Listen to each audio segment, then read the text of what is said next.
بسم اللہ الرحمن الرحیم۔ ویڈیو کا موضوع ہے کہ اللہ تعالیٰ ہمیں ایسے لوگوں سے کیوں ملواتے ہیں جو ہمارے نصیب میں نہیں ہوتے۔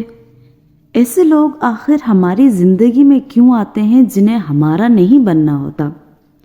کچھ ماہ پہلے کسی خاتون کا سوال آیا، ہمیں اللہ تعالیٰ ایسے لوگوں سے کیوں ملواتے ہیں جو نصیب میں نہیں ہوتے۔ ایسے لوگ کیوں ہماری زندگی میں آتے ہیں جنہیں ہمارا نہیں بننا ہوتا۔ آخر کیوں نمازوں میں مانگنے کے باوجود کوئی ہمارا محرم نہیں بنتا اور ہمیں اذیت میں چیختا چلاتا چھوڑ کے چلا جاتا ہے؟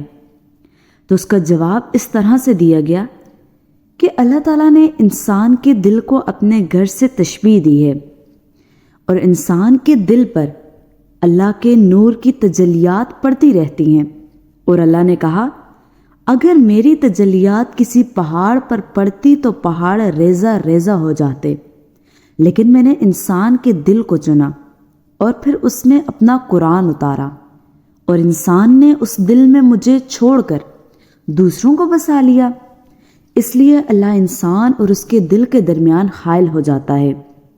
وَاعْلَمُوا أَنَّ اللَّهَ يَحُولُ بَيْنَ الْمَرْءِ، جان لو کہ اللہ انسان اور اس کے دل کے درمیان حائل ہو جاتا ہے۔ سورہ انفال کی آیت ہے۔ پھر اللہ نے ایک سوال بھی پوچھا کہ انسان، کیا تو واقعی اپنے آپ کو اس لائق سمجھتا ہے کہ تو جو بھی چاہتا ہے وہ سب تجھے عطا کر دیا جائے؟ ام للانسانی ما تمنا، کیا انسان کو یہ حق پہنچتا ہے کہ وہ جس چیز کی بھی تمنا کرے اسے مل جائے؟ سورہ نجم کی آیت ہے۔ اور اللہ کی غیرت پہ گوارا نہیں کرتی کہ انسان اسے چھوڑ کر غیر سے محبت کا اظہار کرے، کیونکہ اللہ نے انسان سے محبت کا دعویٰ کیا اور کہا اے آدم کی اولاد، میں تم سے پیار کرتا ہوں۔ ابن آدم انا لکو محبہ، آدم کی اولاد میں تم سے پیار کرتا ہوں۔ اللہ تعالیٰ نے 18,000 مخلوقات پیدا کی، لیکن انسان کو کہا مجھے میری عزت کی قسم میں تم سے پیار کرتا ہوں۔ وہ فرشتے جنہوں نے اربوں کھربوں سال سے سجدے میں سر رکھا ہوا ہے، ان سے نہیں کہا کہ میں تم سے پیار کرتا ہوں۔ اے جبرائیل میں تم سے پیار کرتا ہوں، اے اسرافیل میں تم سے پیار کرتا ہوں۔ شرابی سے کہا میں تم سے پیار کرتا ہوں، عزت بیچنے والی سے کہا میں تم سے پیار کرتا ہوں۔ اس سے اگلی بات اور بھی مار دینے والی ہے کہ تجھے میری عزت کی قسم تو بھی تو مجھ سے پیار کر۔ بادشاہوں کو کیا پرواہ ہوتی ہے رایا کی، وہ ذات جسے کائنات کے کسی ذرے کی پرواہ نہیں، وہ بے نیاز ذات، وہ کہہ رہا ہے کہ میں تجھ سے پیار کرتا ہوں اور تجھے میری ذات کی قسم تو بھی مجھ سے پیار کر۔ ترجمہ، تجھے میرے حق کی قسم تو بھی مجھ سے پیار کر۔ اب قرآن میں آؤ، وَهُوَ الْغَفُورُ الْوَدُودُ، وہ اللہ تو بہت بخشنے والا ہے، بہت محبت کرنے والا ہے۔ بے شک تو جن لوگوں کے لیے آپ قربانیاں دیتے ہیں وہ آپ کی کیا قدر کریں گے، اور ایک انسان زیادہ سے زیادہ آپ کی کیا قدر کر سکتا ہے؟ آپ کسی پر احسان کریں گے تو وہ بدلے میں آپ کو شکریہ بول دے گا یا بدلے میں احسان کر دے گا، کوئی چیز دے آپ کو، ساتھ نبھانے کے لارے لگائے، زیادہ سے زیادہ کیا کرے گا آپ کے لیے؟ آپ کو پتہ ہے اللہ کی قدردانی کیا ہے؟ جب اللہ کی محبت میں اپنے جذبے قربان کرتے ہیں تو پتہ ہے اللہ کیا قیمت لگاتا ہے آپ کی۔ حضرت ابراہیم علیہ السلام کا بیٹا ہوا۔ حضرت ابراہیم علیہ السلام کی عمر 86 سال اور بیوی ہاجرہ کی عمر 22 سال تھی۔ جب بچہ پیدا ہوا تو اللہ نے کہا اپنی بیوی اور اپنے بچے کو جا کر صفا اور مروہ کی پہاڑیوں میں چھوڑ دو، آج تو وہاں پر چلو دنیا آباد ہے، لیکن تصور کرو آج سے ہزاروں سال پہلے وہ صرف ایک خوفناک منظر ہوگا اور کچھ نہیں، ویران جگہ تھی۔ آپ نے جا کر اپنی بیوی اور بچے کو وہاں چھوڑ دیا اللہ تعالیٰ کی محبت میں۔ اب نبی تو حضرت ابراہیم علیہ السلام تھے، ان کی بیوی تو نبی نہیں تھی۔ وہ چاہتی تو کہہ سکتی تھی کہ اتنی خوفناک جگہ پر مجھے اکیلے چھوڑ کر کیوں جا رہے ہو، جہاں نہ بندہ نہ بندے کی ذات، نہ کھانا نہ پانی نہ سبزہ، بس صرف اور صرف تپتی ریت اور دل دہلا دینے والے پہاڑ۔ حضرت ابراہیم علیہ السلام بیوی اور بچے کو چھوڑ کر واپس آ گئے۔ 1-2 دن تک تو بھوک پیاس میں گزرے۔ اللہ اکبر! لیکن کب تک گزر سکتی تھی؟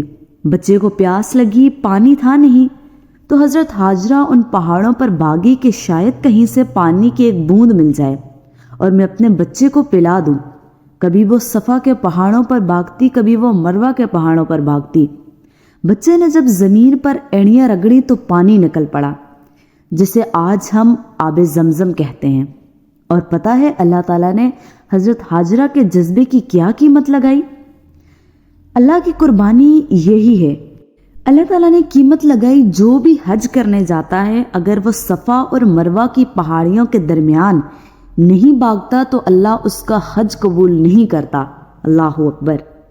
یہاں تک کہ اللہ نے حضرت محمد صلی اللہ علیہ وآلہ وسلم کو کہا، اے میرے حبیب، اگر آپ بھی صفا اور مروہ کی پہاڑیوں کے درمیان نہیں بھاگیں گے تو میں آپ کا حج بھی قبول نہیں کروں گا، کیونکہ میری ایک بندی باغی تھی وہاں پر۔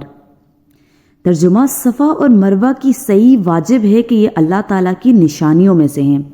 یہ ہے اللہ کی قدردانی کہ اللہ نے قرآن میں واجب کر دیا، تو جب انسان اپنے جذبات اللہ کے لیے قربان کرتا ہے تو پھر اللہ اس انسان کے لیے ایسی قیمت لگاتا ہے۔ ایک انسان کیا قیمت لگائے گا آپ کے جذبات کی؟ انسان اللہ سے محبت کرنے لگتا ہے تو پھر اس سے فرق ہی نہیں پڑتا کہ کوئی چھوڑ کر چلا جائے یا نہیں، اور وہ اپنے آپ کو اللہ کے آگے جھکا دیتا ہے۔ اور اللہ کی فرمانبرداری میں جو لذت وہ کبھی محسوس کر کے تو دیکھے، یہ لذت اتنی نایاب ہے کہ اللہ نے اسے صرف دنیا میں رکھا۔ جنت میں اربوں کھربوں سال کی زندگی پاؤ گے، لیکن عبادت کی لذت نہیں پاؤ گے۔ آپ ایک لمحے کے لیے تو سوچو کہ باہر شدید ٹھنڈ ہے، ٹمپریچر 10 ڈگری ہے، اور آپ وضو کر کے جائے نماز پر اللہ کے سامنے کھڑے ہو گئے ہیں۔ دنیا سو رہی ہے اور آپ اللہ کو منا رہے ہیں۔ کیا کیفیت ہوگی؟ وہ میرے پاس الفاظ نہیں اس کیفیت کو بیان کر سکوں۔ اور پھر انسان کہے، یا اللہ، رات آ گئی، دن چلا گیا، ستارے چٹکنے لگے، دنیا کے سارے بادشاہوں نے اپنے دروازے بند کر دیے، ایک تیرا در کھلا ہے، میں تجھ سے مانگتا ہوں، تجھے منا رہا ہوں۔ اس محبت کو بھی تو کبھی محسوس کر کے دیکھے نا۔ نہیں ہے اللہ تعالیٰ نے 1 وے کمیونیکیشن، اور پتہ ہے کیا ہے جواب اس کا؟ ترجمہ: ان کے پہلو بچھونے سے الگ رہتے ہیں اور وہ اپنے اللہ کو خوف اور امید سے پکارتے ہیں۔ لفظ تجافی کا مطلب ہے جفا کرنا، یعنی بے وفائی کرنا، اور اللہ کہہ رہا ہے یہ میرے وہ بندے ہیں جو اپنے بستروں سے بے وفائی کرتے ہیں اور مجھ سے وفا کرتے ہیں۔ جسم ٹوٹتا ہے، نیند اکھڑتی ہے، لیکن وہ اپنے بستر سے جفا کرتے ہیں اور مجھ سے وفا کرتے ہیں اور میرے سامنے کھڑے ہو جاتے ہیں۔ یہی تو میرے وفادار بندے ہیں۔ اور صرف یہی نہیں، بلکہ یہ بھی کہا کہ ایسے لوگوں کے لیے میں نے جنت رکھی ہے جن کو آج تک نہ کسی آنکھ نے سرپرائز کے اندر ایسے دیکھا ہے، نہ کسی کی سوچ وہاں تک پہنچ سکی، بشمول میرے انبیاء اور فرشتوں کے۔ سوچو وہ کیا اللہ کے سرپرائزز ہوں گے جن کو دیکھنا تو دور کی بات ہے، آج تک انبیاء سوچ بھی نہ سکے۔ تو کوئی متنصف نہیں جانتا کہ ان کے لیے کیسی آنکھوں کی ٹھنڈک چھپا رکھی ہے۔ آپ کی ایک انسان کی محبت کے پیچھے بھاگنا، یا اللہ چوائس اب آپ کی محبت کو پالنا ہے۔ جزاک اللہ خیر۔ اللہ حافظ۔